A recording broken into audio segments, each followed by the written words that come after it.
ലോകരാഷ്ട്രീയത്തിന്റെ ഹൃദയഭാഗത്ത് വീണ്ടും ചൂടേറുകയാണ് പശ്ചിമേഷ്യ. ആഗോള ശക്തികളുടെ താല്പര്യങ്ങളും സൈനിക നീക്കങ്ങളും തമ്മിൽ തുലാസിൽ നിൽക്കുന്ന ഈ മേഖലയിലെ ഏറ്റവും ശ്രദ്ധേയമായ രാജ്യമായി ഇറാൻ വീണ്ടും ഉയർന്നു വരികയാണ്.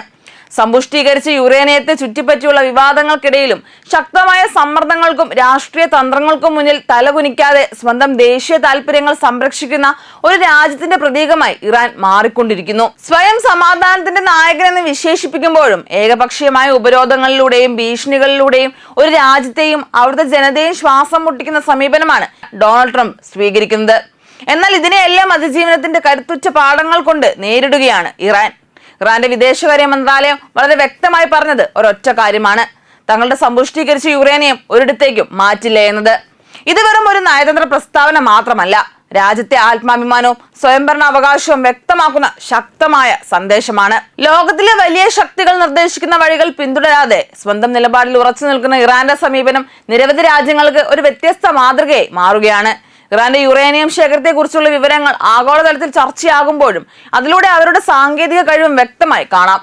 60% വരെ സമ്പുഷ്ടമാക്കിയ യുറേനിയം കൈവശം വെക്കുന്നത് ഒരു രാജ്യത്തിന്റെ ആണവ സാങ്കേതിക മുന്നേറ്റത്തിന്റെ തെളിവാണ്. ഇത് ഇറാനെ ഒരു സ്വതന്ത്ര ശക്തിയായി ഉയർത്തുന്ന പ്രധാന ഘടകങ്ങളിലൊന്നാണ്.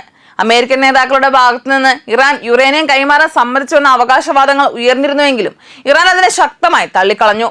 ഇത്തരത്തിലുള്ള അവകാശവാദങ്ങൾ അന്താരാഷ്ട്ര രാഷ്ട്രീയത്തിലെ വിവരയുദ്ധത്തിന്റെ ഭാഗമാണെന്ന് ഇറാൻ വിലയിരുത്തുന്നു. സത്യത്തെ തുറന്നു പറയുക, തെറ്റായ പ്രചരണങ്ങളെ നേരിട്ട് ചേർക്കുക എന്നതാണ് അവരുടെ ശൈലി. ദശകങ്ങളായി അമേരിക്കൻ സമ്മർദ്ദങ്ങൾക്ക് മുന്നിൽ പതറാതെ നിൽക്കുന്ന ഇറാൻ തങ്ങളുടെ പരമാധികാരം സംരക്ഷിക്കാനുള്ള സ്വാഭാവികമായ അവകാശമാണ് വിനിയോഗിക്കുന്നത്.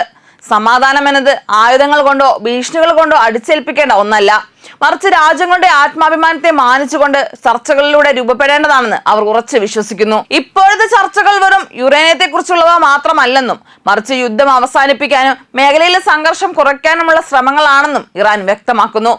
യുദ്ധത്തിന്റെ ചൂടിൽ പോലും സമാധാന സാധ്യതകളെ മുൻനിർത്തി സംസാരിക്കാൻ തയ്യാറാകുന്നത് ഇറാന്റെ നയതന്ത്ര പക്വതയെയും ഉത്തരവാദിത്ത ബോധത്തെയുമാണ് വ്യക്തമാക്കുന്നത്. ഇറാൻ മുന്നോട്ട് വെച്ച 10 പദ്ധതികളിൽ പ്രധാനമായും ഉപരോധങ്ങൾ നീക്കുകയും രാജ്യത്തിനുണ്ടായ സാമ്പത്തിക നഷ്ടങ്ങൾക്ക് നഷ്ടപരിഹാരം ലഭിക്കുകയും ചെയ്യണമെന്ന ആവശ്യമാണ് ഉയർത്തിപ്പിടിക്കുന്നത്. വർഷങ്ങളായി അനുഭവിച്ച സാമ്പത്തിക സമ്മർദ്ദങ്ങൾക്ക് പിന്നാലെ ഇത് വെറും സാമ്പത്തിക ആവശ്യകത മാത്രമല്ല, നീതിയുടെയും സ്വാഭിമാനത്തിന്റെയും ചോദ്യം കൂടിയാണ്. സ്വന്തം ജനതയുടെ അവകാശങ്ങൾക്കായി ഉറച്ചു നിൽക്കുന്ന ഒരു രാജ്യത്തിന്റെ നിലപാടാണ് ഇതിലൂടെ പ്രതിഫലിക്കുന്നത്. ലോകത്തിലെ ഏറ്റവും നിർണായകമായ സമുദ്ര വ്യാപാര പാതകളിലൊന്നായ ഹോർമൂസ് കടലിടുക്കിന്റെ നിയന്ത്രണം ഇറാന്റെ തന്ത്രപരമായ ശക്തിയുടെ പ്രധാന ഘടകമാണ്. ഈ കടലിടുക്കിനെ കുറിച്ചുള്ള തീരുമാനങ്ങൾ ഇന്റർനെറ്റിലല്ല, യഥാർത്ഥ സാഹചര്യങ്ങളിലാണ് ഉണ്ടാകുന്നത് എന്ന ഇറാന്റെ പ്രസ്താവന അവരുടെ സൈനിക ആത്മവിശ്വാസത്തെയും ഭൗതിക നിയന്ത്രണത്തെയും പ്രകടിപ്പിക്കുന്നു. നാവിക ഉപരോധത്തെക്കുറിച്ചുള്ള പ്രതികരണത്തിലും ഇറാൻ കടുത്ത നിലപാട് തന്നെയാണ് എടുത്തിരിക്കുന്നത്. അത്തരമൊരു നീക്കം വെടിനിർത്തലിന്റെ ലംഘനമാണെന്നും അതിന് ഉചിതമായ മറുപടി നൽകുമെന്നും ഇറാൻ മുന്നറിയിപ്പ് നൽകി. വെടിനിർത്തലിന് ശേഷം സൈനികേന്ദ്ര കപ്പലുകൾക്ക് ഹോർമൂസ് തുറന്നു കൊടുക്കണമെന്ന് സൂചിപ്പിക്കുന്നത് ഇറാന്റെ തന്ത്രപരമായ ലാളിത്യവും പ്രായോഗികമായ സമീപനവുമാണ്. അന്താരാഷ്ട്ര ആണവ നിരീക്ഷണ ഏജൻസികൾക്ക് പ്രവേശനം നിഷേധിച്ച സംഭവങ്ങൾ വലിയ വിവാദങ്ങൾക്ക് ഇടയാക്കിയിട്ടുണ്ട്. എന്നാൽ ഇറാൻ ഇതിന് ദേശീയ സുരക്ഷയുടെ ഭാഗമായാണ് കാണുന്നത്.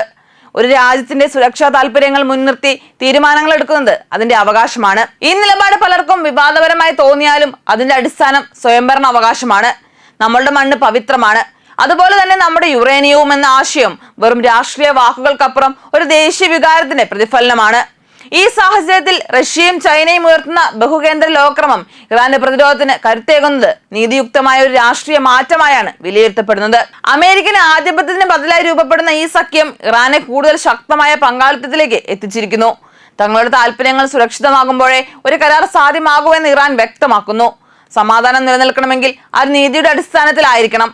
ഒരു പക്ഷത്തിന്റെ മാത്രം താല്പര്യങ്ങൾ കണക്കിലെടുത്തുള്ള കരാറുകൾ ദീർഘകാലം നിലനിൽക്കില്ലെന്ന മുന്നറിയിപ്പും ഇതിലുണ്ട്. ലോകശക്തികൾ തമ്മിലുള്ള രാഷ്ട്രീയ മത്സരങ്ങളിൽ പല രാജ്യങ്ങളും സമ്മർദ്ദങ്ങൾക്ക് വഴങ്ങാറുണ്ടെങ്കിലും ഇറാൻ ആ രീതിയിൽ പെരുമാറുന്നില്ല. വലിയ സമ്മർദ്ദങ്ങൾക്കിടയിലും സ്വന്തം പാത തിരഞ്ഞെടുക്കുന്ന ഒരു രാജ്യമായി അത് മാറുന്നു. ഇറാന്റെ കഥ വെറും യുറേനിയത്തിന്റെ കഥയല്ല, അതൊരു രാജ്യത്തിന്റെ സ്വാഭിമാനത്തിന്റെ കഥയാണ്. ലോകം എന്തു പറഞ്ഞാലും ഇറാൻ തന്റെ വഴിയിൽ മുന്നേറുകയാണ്, ആത്മവിശ്വാസത്തോടെയും ശക്തിയോടെയും ഉറച്ച നിലപാടോടെയും.